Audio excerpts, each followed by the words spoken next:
చంద్రబాబు సొంత నియోజకవర్గం కుప్పంలో వైసీపీ జెండా ఎగరబోతుందని జోస్యం చెప్పారు మంత్రి పెద్దిరెడ్డి రామచంద్రారెడ్డి.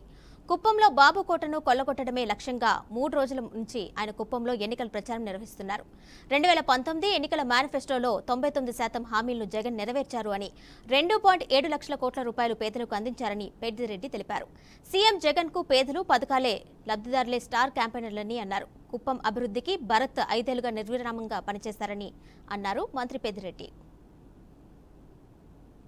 మరి మేము ఈరోజు ఒకటే అడుగుతూ ఉన్నాం. మరి 7 సార్లు 8 సార్లు ఒకే వ్యక్తికి ఇచ్చే బదులు ఇది ప్రధానంగా బీసీలకు సంబంధించిన నియోజకవర్గం. ఇక్కడ బీసీలకు ప్రాధాన్యత ఇవ్వాల.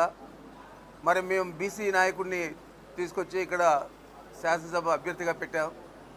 మరి ఒకసారైనా మీ బీసీలందరూ కూడా మన బీసీ అని భారత్కు అవకాశం ఇవ్వండి అని చెప్పి మిమ్మల్ని అందరినీ కూడా కోరుతా ఉన్నాను.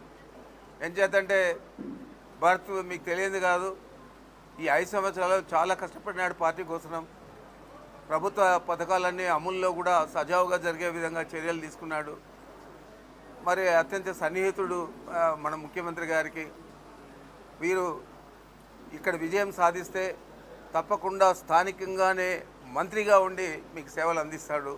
అందుకని కుప్పం ప్రజలందరినీ కూడా నేను కోరుకుంటా ఉన్నాను, తప్పకుండా ఒక కాబోయే మంత్రిని ఎన్నుకునే విధంగా మీరు శాసనసభ్యుడిగా గెలిపించండి.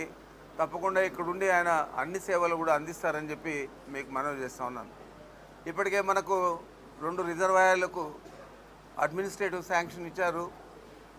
అదేవిధంగా పాలార ఆనకట్టకు అడ్మినిస్ట్రేటివ్ శాంక్షన్ ఇవ్వడం జరిగింది. ఇవన్నీ కూడా రాబోయే 1 సంవత్సరం 2 సంవత్సరాల లోపల పూర్తి చేస్తామని కూడా మీకు హామీ ఇస్తూ ఉన్నాను.